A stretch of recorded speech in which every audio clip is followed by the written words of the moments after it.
Hey, quick note before we dive in on the episode. This was recorded prior to the Bradley Beal trade to the Phoenix Suns, so we don't have all of the coverage on that specific breakdown, but the context is all about why the Nets shouldn't be pursuing a Beal, shouldn't be pursuing a Damian Lillard from the Portland Trail Blazers. And it's about money, it's about contracts, it's about the short and long-term future for the Brooklyn Nets and the ways in which they can still be successful without over leveraging themselves in the short term. Enjoy this episode and be right back in for all of our draft coverage throughout this week. Coming up, as the Brooklyn Nets prepare for draft night, we get the rumors that, in fact, the Phoenix Suns could be pursuing Bradley Beal, and we dive in on why that is exciting news for the Nets as they continue to benefit from the exit of their former stars. You are Locked On Nets, your daily Brooklyn Nets podcast. Part of the Locked On Podcast Network, your team every day.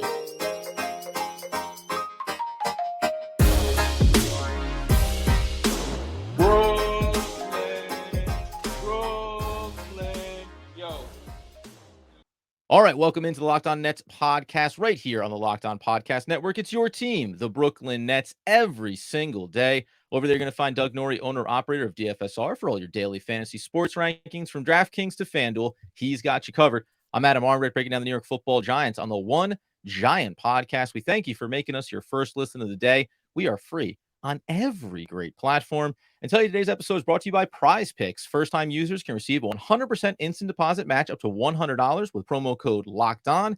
That's prizepicks.com, promo code Locked On.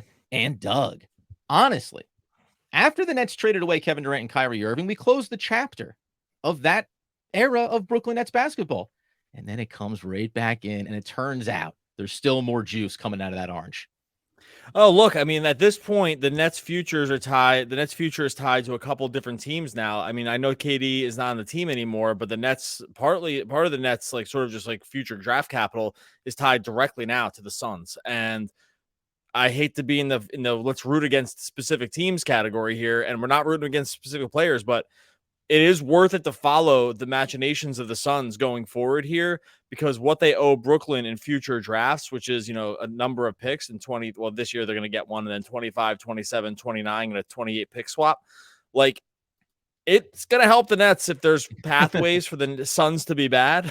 And the Bradley, if the rumors are true, they're not even rumors. If it were to come to pass that they were to trade for Bradley Beal here, you can start painting a picture where 27 and 29 for the Nets could start looking pretty juicy in terms of draft picks. And I'll go through some of the reasons why, but don't think that this Bradley Beal thing is not relevant to Brooklyn. It's going to send minor shockwaves through the rest of the NBA for a number of different reasons if he's traded there, and Nets would be one of those teams.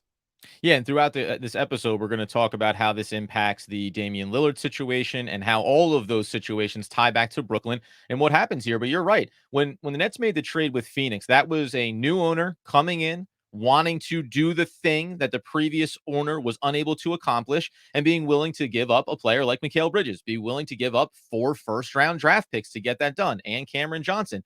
Now you turn around after, and I don't put a ton of judgment on it, 8 regular season games for Kevin Durant, a playoff run that is unsuccessful, a Chris Paul now potentially coming back, maybe not coming back. Like, you are all in Phoenix to have this be successful with Kevin Durant. And frankly, we know Booker much younger, but prime is coming up here for him. You want to maximize it. You're going to be willing to do whatever it takes. And they already are heavily leveraged on this being successful. And a move like this for Beal would put it so far over the tipping point that you'll look back in a couple of seasons and say Phoenix has no draft capital, so they can't just replace players, and they'll still be financially committed to some guys where the Nets are going to stand to benefit in a big way. Yeah, look, we're entering an age in the NBA, and I don't think everyone even knows exactly how it's going to play out here. I think you can make some good judgments about how it's going to play out with the new CBA, which is just honestly vastly different than the way we've seen the NBA operate in the past in terms of money and salary cap and luxury tax. When Matt Ishbia bought the Suns, as one of the richest dudes around, he was entering the NBA at a time where it was like, hey, we can just kind of outspend this thing to a certain degree. Golden State's been doing it for a long time. Steve Ballmer in LA's been doing it for a long time. That was the sort of like that landscape that he entered. That is gone to a certain degree, or maybe to a whole degree. I mean, these second apron rules are going to be, and repeater tax stuff are going to be so draconian and inhibitive to teams that press up and go over it, that you're just not going to be able to. So my point here is that while Bradley Beal, I think, is like an excellent player, and if Bradley Beal is your third best player, you are in like you're just a good team. There's no way around it. The problem for the Suns, where the Nets are concerned around this, would be it really looks like the NBA is entering a timeline where having your team be incredibly top heavy around 3 players, making it up along the player margins later will be so difficult. In 2 years, they would have $150 million wrapped into just these 2 guys. If the salary cap, that could be like near the salary cap, on just those 3 guys. Like, even if the salary cap got to like 170, with the luxury tax going higher, you're still, I mean, that's really pressing it, but like you're still putting yourself in such a catch a falling knife territory when it comes to just being like one injury, forget it. Like, you're in big trouble. You will not have the talent on the rest of the roster. And by the way, go ahead. Yeah, go ahead. No. And by the way, when we think about, because to me, I looked at it also from a Phoenix standpoint, where you do this, you make this move, it's big money, you're up against the aprons, and you win the championship in the short term. Hey, you check that box. Like, I don't know what's going to happen with Kevin Durant at the end of this contract. You could say that getting the championship that affords you to let Bradley Beal walk away and know that you're going to lose him for pennies on the dollar, because I think you'll have a harder time trying to move him with a year left on his contract at what age? I don't even know how old will he be when this contract ends in 26, 27. Oh, Bradley Beal, you mean? Yeah. Because I'll look it up. Yeah. He's 26. Yeah, he's not born in 93, right? Oh, no, he's 29 now. Booker's 26. He's 29. So yeah, 6 more years. He'll be in his mid-30s. He'll be a shooting guard in his mid-30s, Right. So it's, so my point being is, like, at 33 years old, 30, going to be 34, whatever. Could you bring him back? Yes, you could. Would you want to spend the money? Maybe not. If you try to trade him, it's not going to be the seismic thing that we're talking about happening right now. So whatever choice the Suns make here, it is this works, and then we let it crumble down around it, to your point, because you can't afford to keep overspending that money. They can keep Kevin Durant around until he wants to walk off the court because, hey, congratulations, you got us that chip. They're going to keep around Booker because he's the youngest talent, and you can still have him be the face of your organization and put people in the seats. But moves like this, unlike years past, are damning in a far longer timeline than it used to be. You used to be able to go all in on superstars, big threes, have it fall apart for a season, and reboot yourself right back into the market. It doesn't look like that's going to be viable anymore. Yeah, look, and again, I'm not saying even for this year or even for next year, like this coming year or the year after. Like, the Suns can do whatever, go and be a good team. It's fine. Like, it's, go have these 3 guys if they were able to do it. Go have these 3 guys be amazing. It's really neither part nor parcel for where the Nets are concerned. It's the future. I'm specifically looking at this like 3 years from now, 4 years from now, which is the Nets have to be in this long game territory too. Like this, we'll get into this with the Damian Lillard piece here too. Yep. The Nets have to be thinking long game. And this is why they should be rooting for this kind of trade. By the way, the Bradley Beal no trade clause, that comes right along with him. Like, you don't get traded and your no trade clause goes away. That no trade clause sticks with you along the length of that contract. Like, you're trading for a guy with a no trade clause. Like, it's just so fraught with peril. And it can, you got an aging KD, you'll have a mid-30s Bradley Beal. These guys will make $150 million between the 3 of them. Like, it's just, that's so good for the Nets. Like, and by the way, the good for the Nets when he goes to Phoenix, bad. And when fans talk about pursuing Bradley Beal, pursuing these names, remember the no trade clause, it doesn't mean anything right now because Bradley Beal wants to get to Phoenix and play with, or wants to get, Miami's been rumored as well, wants to get there to play for a championship. Sure. But guess what? The Brooklyn Nets end up with a Bradley Beal with a no trade clause. 3 years from now, he's not saying, oh, I'm happy to go out. He's going to say, I'm happy making the money I'm making. You can't get rid of me no matter how desperate you might be, right? So these are all reasons why, from 2 points, avoiding a player like Bradley Beal potentially with a no trade clause, and rooting heavily that the Phoenix Suns somehow find a way, looking underneath every single couch cushion, to cobble together an offer that the Washington Wizards like and think has real value to them over other teams that could come to the table, because the Brooklyn Nets will benefit substantially. What look like very good draft capital will become insanely high draft capital, and then you can think about using that not only in the draft, but also for players, because that value will never be higher on those assets. Coming up next, we'll talk about the Damian Lillard side of this and whether or not the Nets will suffer the fallout of a Bradley Beal trade. All right, before we get to that, we're going to tell you about our friends over at Ibotta. Grocery, school shopping, getting a little something for yourself. You know you're already going to be out there doing it. Why not get a little cash back at the same time with Ibotta? You can earn cash back in shopping trips. Ibotta is going to give you cash back at hundreds of grocery options, from produce to personal care to pantry goods. All you got to do is link your loyalty account or upload your receipts after you shop. You're going to get cash back. It's that easy. The average Ibotta user earns $120 a year in real cash back. Just think about where that can go on all your next shopping trips. Right now, Ibotta is offering our listeners $5 just for trying Ibotta by using the code LOCKED, just like our podcast network, LOCKED. When you register, just go to the App Store or Google Play, download the free Ibotta app, use the code LOCKED, that's IBOTTA, in the Google Play or App Store, and use the code LOCKED. Go download Ibotta today. All right. So the other aspect of the Bradley Beal situation is directly tied to the Nets when we think about Damian Lillard. Right now, the rumor is that Phoenix is pushing. They want to try to get themselves a Bradley Beal. And Miami is also interested. And it makes sense. Miami coming up just short. It's funny because these are two teams in Miami and Phoenix that you could say, oh, they're both desperate for different reasons. But ironically, when I look at Miami, just on a side note with them, I don't look at them as being desperate when they try to do something like this, because Miami always seems so calculated when they go in on a player, right? When they ended up getting Jimmy Butler, when they ended up getting Kyle Lowry, like, their quote risks always seem to work out in the relative of like being competitive, having some surprising playoff runs, right? Like everybody be like, oh my God. And then they go to the finals. Of course they did. They go to the finals in the bubble. It's like naturally so for them pushing in assets or pushing in capital, it seems to add up always, because then they find players, they draft well, they develop their talent. Whereas Phoenix is in a little bit more of a panic mode. However, if Phoenix gets Bradley Beal, then you better believe that Miami is going to turn its attention to Portland and to Damian Lillard. And I mentioned this over on Twitter about how this is the risk that the Nets should be staying away from, where another team comes to the table around a Damian Lillard and says, yeah, we're interested too. We'll give an extra pick.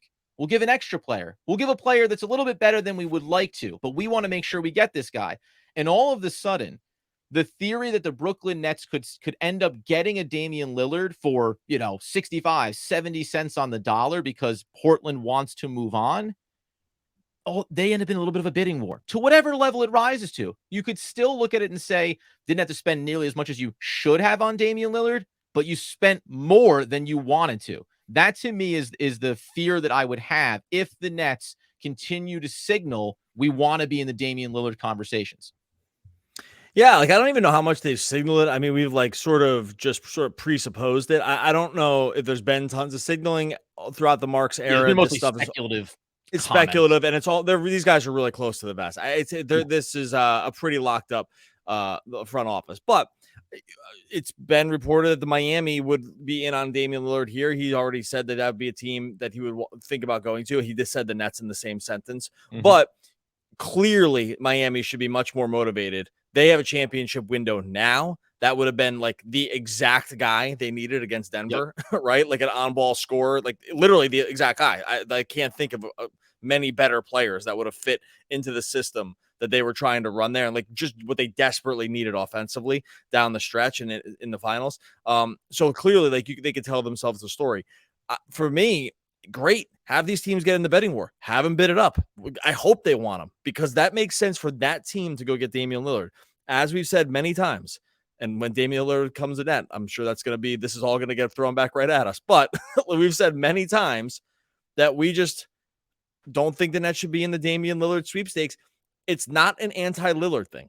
It really isn't. He's great. It's a pro timeline thing. It's just not the right timeline for the Nets. Like, they're not a championship team right now. He would not make them a championship team. He's very expensive, aging out. I don't think you would reap the benefits of what he's on any like real high level of what he can still provide now. Like say Miami could, or Phoenix could, or some these other teams, really, that are built to win now. Great. Have those teams go bid for him and have the Nets get out of it. I hope they do. I hope they do. Yes. Yeah. Because it would just make the situation easier. I think it would make it less messy. It would just make it less messy where the Nets are concerned, and everyone can walk away feeling good about the story that we told ourselves about why it didn't happen. And let's even go the layer deeper, right? Because we talked about in segment number 1 how Bradley Beal going to Phoenix would be great for the Brooklyn Nets. Let's go a layer deeper. Bradley Beal goes to Miami, and Phoenix goes hard to try to get Damian Lillard. That's even better because Damian Lillard is already 33 years old, and that window is already going to be even tighter, right? Like, in my mind, that'd actually be better because they'll be even more heavily financially hamstrung and tied to these guys. Yes, the contract is a little bit shorter, has, I think, 2-player options for Damian Lillard, but that to me would be great too, specifically from, again, outside looking in, that I would think it would be a mistake, as you said, for the Nets to get into the Damian Lillard business right now. And if it's the Suns that are going after him, they are the team that's probably going to do whatever it takes. And the Nets could just kind of quietly stand, by the way, or quietly sit on the sidelines and just poke a little bit, dip your toe in the water enough. So the team that you got all the capital from for Kevin Durant says, we'll go more. We'll do more to get Damian Lillard and continue to make those later 27, 28, 29 kind of picks look that much brighter for Brooklyn. And just think with yourself about this too. Guys like Damian Lillard, Bradley Beal coming available, right? 2 years ago, if these guys had came publicly available, which they basically are at this point, think about what the packages would have looked like, right? We were a year removed from Conley just losing his mind and trading like 500 draft picks for Rudy Gobert. Like, these other guys, if they had been available, worse and worse. By the way, that deal, like, of course, that looks. I mean, that's horrible. It's it's an all-time bad. But what I'm saying is, just think about like a year ago, 2 years ago, what the picks, the packages would look like for these guys. Think about why it's not happening now, right? It's not happening now because all these other teams have looked at the situation with this cap, and it's basically, I think, are saying no thanks, right? Like, they're looking. Now, there's a couple few. That's not a saying, but there are a few teams here that clearly have windows to win and have real sort of on-court and off-court reasons to kind of go all in here, right? You just traded for Kevin Durant. You were, 3 games away from a championship, right? There's a few teams that can tell this whole story. Why are there not tons of teams in on this? Because I think they all look at these situations and they're like, have fun. No thanks. Like, no thanks. And because we $56 million and 26-27 for a guy with a no trade clause, like, or 57 million, 26-27 for a guy with no trade clause, shooting guard. No, right? Like, an aging point guard who's really good now. I get it. $61 million, 5 seasons from now for a guy who'll be in his late 30s. No thanks. Like, they just don't need it. And I think the rest of the league, the fact that there just doesn't seem to be anyone else involved here should really tell you the whole story. It should tell everyone the whole story, and as Nets fans specifically.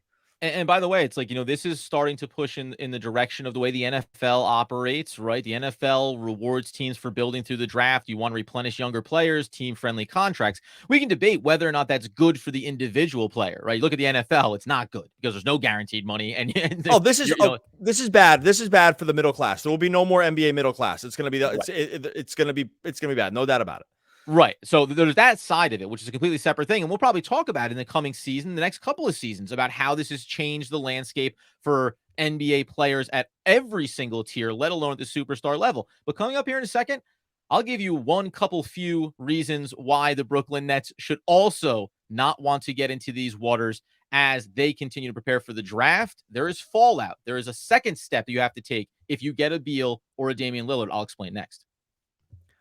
All right, before we get into that, tell you about our friends over at Prize Picks. Prize Picks is daily fantasy made easy. If you've been playing daily fantasy, you know that it can be difficult wrangling with salary caps, looking at trying to pick and match players together so you don't go over a certain number. Just going against sharks in the water. Prize Picks eliminates all that stuff. All you're doing in Prize Picks is you're making entries. You're going more or less on their player projections, and it's that simple. Look, basketball is over. With that one, we're just going points, steals, blocks, assists, rebounds. There we go. I got the other 5 stats, but they got all the other sports as well. NFL right around the corner, golf right now. We're in the middle of a major. They got MLB rolling right now with the strikeouts, home runs, really everything you can kind of mix and match on when it comes to MLB. You can pick 2 to 6 players. You figure out if they're going to score more or less in their prize picks projections. You can win up to 25 times your money on any entry. Entries can be made in 60 seconds or less. It's that easy. Download the Prize Picks app or go to prizepicks.com to sign up to play daily fantasy sports. First-time users can receive an instant deposit match up to $100 with the promo code Locked On. If you deposit 100, Prize Picks will give you 100. Don't forget to enter the promo code Locked On and sign up for an instant deposit match up to $100. Prize Picks is daily fantasy made easy. Okay, so closing things out here as we highlight Bradley Beal and teams like the Phoenix Suns pursuing him, incredibly beneficial for the Brooklyn Nets. Damian Lillard and why other desperate teams can help Sean Marks and the Nets just steer clear of the operation altogether. The big reason for me, I said, why there's also another step that comes here, and a damning step. We've talked about before, and maybe people disagree, but that getting Damian Lillard and adding him to this current roster does not make the Brooklyn Nets unto itself a championship team. It elevates them. It makes them a far better team, but you would not go into next season saying the Nets are the odds-on favorite to come out of the East to go to the NBA Finals. So what does that mean? It means that the second that you make a trade for him or for Bradley Beal, and we could, discuss which one makes you a better team, overall, you have to go make another move. You have to continue to add to this roster, to restructure it. And that's probably going to look like going and getting another guy with a big contract. So it's like, it's not just going and getting the $63 million of Damian Lillard and saying, hey, this is what we're going to ride with. And if you're a fan that thinks that that's enough, I can appreciate the short-term value. You'll be more competitive. You'll be a more dangerous team in the early playoff rounds, but it's not going to be championship level. And then you're going to have to continue to commit to big contracts that you're going to be held to 2-3 years down the road, while also still waiting on Ben Simmons' money to clear, while also wanting to pay a Nicholas Claxton. Guess what? He's gone in a deal like this, right? Any young talent you have is gone. The big money is up on the books. You're trying to re-sign Cameron Johnson. It's just, there's so many moving parts and so many big checks that would have to get cut here. That's as much a reason to steer clear of these two players as anything, because it wouldn't be enough to win the chip. So it means your work wouldn't be done. Yeah, look, we're unbelievably not too far away from Ben Simmons not being the worst contract in the NBA. It is probably still right now, but with this new CBA, the length of some of these guys is going to start eclipse. I mean, just the fact that he comes off the books in 2 years is going to start making him not near the bottom of this list anymore, which is unbelievable, which you never would have said. There's just no way. The guy's barely played. It's been a mess. We all want him to come back. I hope he comes back. I hope the IG stories that we're seeing tell the whole truth and whatever, blah, blah, blah. But with Simmons, it represents his funny sort of window into where the Nets should be thinking also too, not to make this about Simmons, but to say there are going to be other teams out here that are in windows where they think they can win that are going to make mistakes. How do you know this? Yep. Because only one team wins the championship every year, right? But there's going to be a few that think they can. Some of those teams will make mistakes right now in sort of throwing the baby out with the bathwater when it comes to bringing guys in too soon, and they're going to pay for it later. They'll go for it now to pay for it later. By the way, the Nets are doing this right now with themselves. They're paying the price for trying to win and not winning. They're in this situation. They cannot get themselves into the situation again. That would be really terrible. They're already sort of still half in it. 2, they have to be poised and have a clean cap sheet here to be ready to pounce on teams that are desperately trying to get out of their mistakes, right? Yep. Marks was great with this before. We're going to beat this drum so many times. We said this in other episodes, and it's worth saying again. They have to be open and ready for another team to be like, hey, we screwed up. We screwed up, and we need to get these guys off the books. Here comes a pick. Here comes the salary. You send us something else. The Nets are positioned to start getting into that territory, and they need to just not make a mistake now. And these guys represent it. And let's we'll close out on that thought around being ready to take on other teams' mistakes, being ready to take more draft capital. We've talked about it in passing before, where and you corrected me, and when I was like, you don't want to end up like the Oklahoma City Thunder, total disaster. It was like that only for 2 years, and then they were right back in it. And I actually think the other way to look at this too, about not sending out draft capital for marquee name players that are easy to fall in love with and get you excited about the short term. Remember, having that draft capital, like there is now again, 26, 27, 28, 29, those are years away. But having the ability over 24, 25, 26 to bring an asset, move up the board, bring an asset, move up the board, and continue to get lottery and above level talent in the NBA draft. That's how you turn around two, 3 seasons from now, and you have an incredible young core that's ready to build and go forward, be exciting, be a playoff team, be dangerous. And by the way, this is going beyond the Mikal Bridges era of Brooklyn Nets basketball potentially, right? Like you keep saying it, patience, like Sean Marks. And by the way, whatever you think about him or any GM in the league, this is how they operate. They're not thinking about this moment right now. When you go all in for superstars, you're hoping you get that championship window. But the Brooklyn Nets should be thinking, we can just continue to we do the thing we haven't done yet. We said this last episode. Sorry to be long-winded. This is like a new version of offseason for Sean Marks, where his agenda looks a little bit different.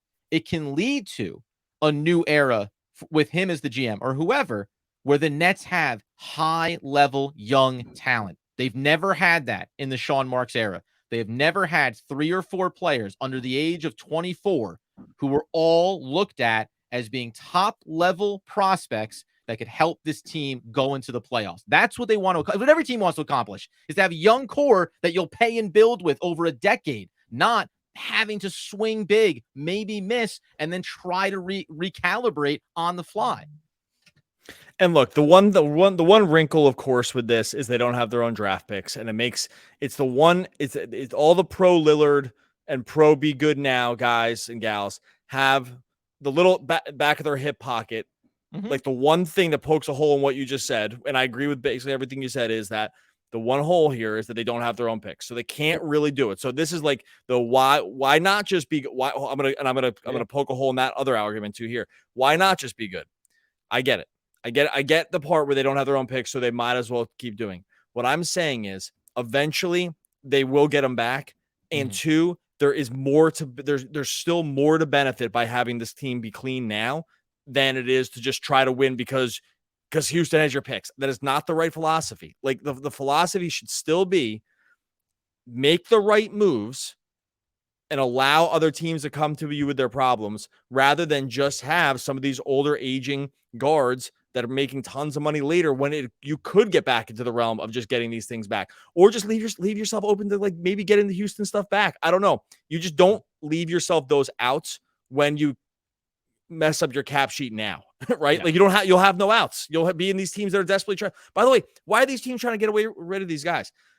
Lillard, it's not like, talented. Like it's not like this. He's been on Lillard's been on Lillard's been on the Blazers every year. He's great. Like he's been on the Blazers every year. They've gone like twice. They've gone far in the playoffs. Beal's been on the Wizards every year. They never make the playoffs. They stink. Right. Like what? So I don't know.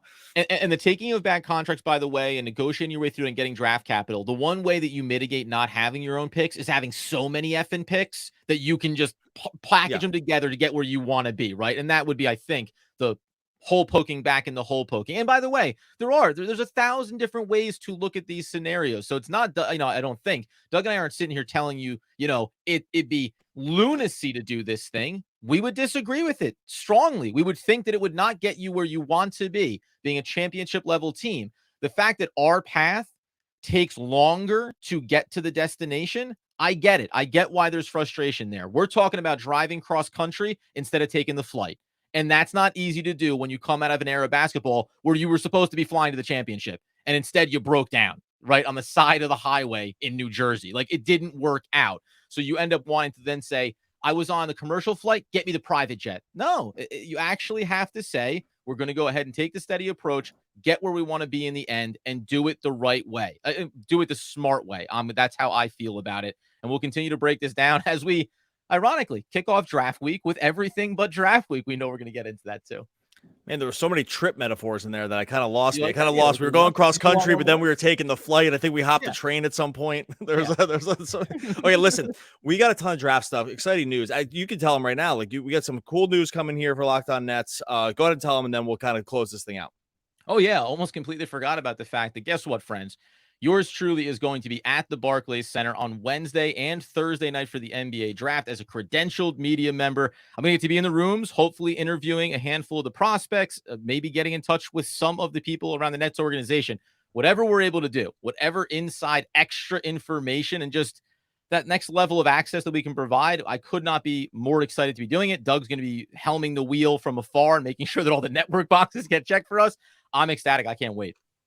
Yeah, so we'll do a bunch of special stuff on here. We'll do some live YouTube stuff during this time. We're going to be running really long Thursday night just as we cover the draft, like you said. And like Adam just said, Adam will be in the building backstage the entire time and just, getting us everything we need to know when it comes to Nets land. So we're really, really excited about that. Make sure you are subscribed to YouTube. There's just going to be, here's the thing, there's just going to be stuff on YouTube that's not in the pod feed. That's that simple. There's the podcast is going up with the pod feed, and all the other draft stuff is going to go up on the YouTube feed. You have to be subscribed to Locked On Nets YouTube to make it happen. So make sure you go subscribe over there on YouTube. I'm okay with the idea that slow and steady wins the race. It's Drew Barrymore. Yeah. No, one of the all-time great poets. We'll be back again tomorrow talking more Brooklyn Nets basketball.